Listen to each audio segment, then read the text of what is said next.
Hi, I'm Corey, and I'll be going over my Module 1 reflection with you today.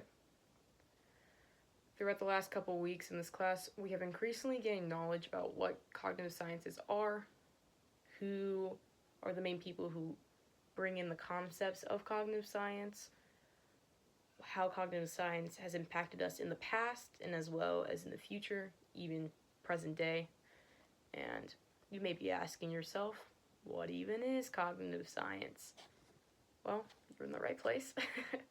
Cognitive science is the study of the mind and its processes, which means, in simpler terms, how the mind works and how it functions, how it thinks through and computes the inputs that it receives. It is considered an interdisciplinary endeavor. This is because it draws information from multiple fields. And here are some of the fields it could possibly draw from.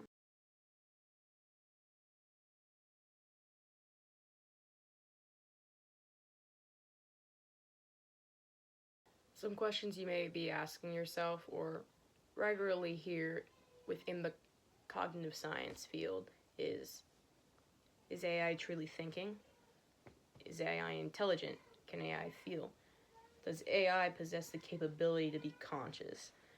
Does that mean AI is similar to us in the way that we are able to take information from the outside, process it in our brains, and then do an output through actions?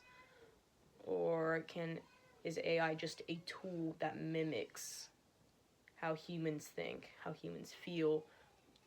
Can AI truly have and be intelligent enough to make a decision? Or is it just us giving it the intelligence in order to make a decision? Another question could be, what criteria do you think AI requires in order for it to be considered intelligent or alive? Because some people may say that AI just needs to be able to think on its own, make its own decisions for it to be conscious, while others believe that it needs to feel and be able to think abstractively rather than rationally, such as humans do, to be considered alive. Another question could be, can two competing ideas coexist at the same time? Although one may be saying one thing and the other could be saying the exact opposite thing, can those two competing ideas both be true? In what context is that true? If one idea goes against another idea and they're both to be proven true, what does that mean for us? Does that mean truth is relative? Or does that mean that these two competing ideas can just simply coexist? Another question you could be asking yourself, what limitations and capabilities does the mind possess? Or, for instance, what's the relationship between the mind and the body? Is the mind completely separate from the body, or is the mind part of the body? And those are two different concepts that are heavily discussed in cognitive sciences. Most people believe that the mind and the body are two separate entities, so to speak. And you could be asking yourself, what do I think? Why are the mind and the body two separate entities? And if there is a relationship between the mind and the body, what does that relationship look like? In what context is that relationship important? And another question you could be asking yourself, is the Turing test valid? If you don't know what the Turing test is, we'll be discussing that later on in the video. But in short, it's Alan Turing's test to see if machines can pass as humans, basically. Can we tell the difference between a machine's intelligence versus a human's intelligence? And if the human cannot see that a robot is a robot or the machine is a machine, then yes, the Turing test is passed. And some controversies within the Turing test are the questions too simple?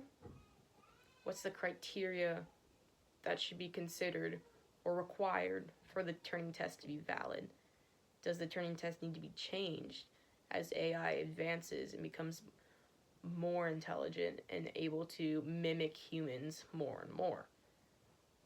Will another test replace the Turing test, so to speak? These are all questions that cognitive science may ask. These are questions you may already be asking yourself. And if you delve deeper into cognitive sciences, you will be able to really dissect what those questions mean and what your stance is on those questions as well. With all these questions being asked about cognitive sciences, it is only natural to wonder where cognitive sciences came from. The main catalyst for change, the biggest push for cognitive sciences, was the scientific revolution. Within the scientific revolution, 3 main waves of change were implemented to the field of cognitive sciences. The first one is information processing. The mind is now considered a computer of sorts. It's able to gather information from the outside world through its senses, aka its inputs, and being able to have an output of sorts through behaviors, through actions. Emotion is not a variable that comes into play when considering information processing. It is usually a separate completely in the field of cognitive studies. We are only focusing on the inputs and the outputs that the mind receives from its environment. The second wave of change is innateness. The mind is no longer considered a blank slate. The mind has some pre-existing innate structure. A perfect example of this would be how language and grammar are. Even though language and grammar change depending on what language you are, which could be any of these, they are all the same. The words might not mean the exact same thing. The words will sound different, but language and grammar is finite. You only have a certain combination of words you can use within any language, and you can only arrange those words in a certain way to make sense within every single language that already exists. But even though humans speak different languages, they are able to convey similar concepts, similar ideas. You are able to express what you mean by something even if the languages are different. This suggests an underlying structure that exists in the mind, that humans are able to convey those concepts even though the languages may not be the same. The third major wave of change in the field of cognitive sciences is sections of the mind. The mind is no longer considered one big functioning body. Mind is made up of multiple moving parts that process information to create a single thought or action. The mind has specific systems and specific information processes that differ depending on the different types of inputs it receives. So the mind may receive one input and therefore has this specific output through this specific process. But it could receive a different type of input, go through a whole entirely different process, and then have an entirely different output. When thinking of inputs and outputs, it's only natural to think of Alan Turing. Alan Turing is known for coining the idea that machines and brains are similar. That a machine is able to receive an input, process it, compute the input, and then have the output based on those inputs. Just like a human brain does, it receives input, processes it or computes it, and then relays an output.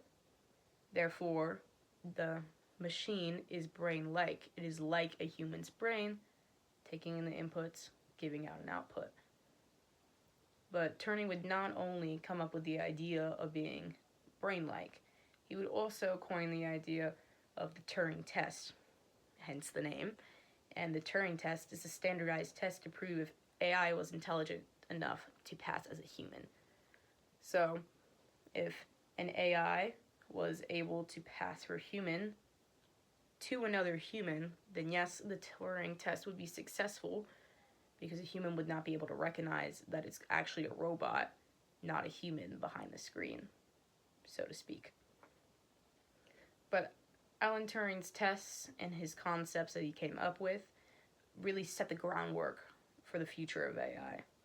It leads to many questions of what AI can do, how the technology now can further advance AI, if AI could eventually always pass the Turing test, and makes us reconsider how AI works in our day-to-day lives.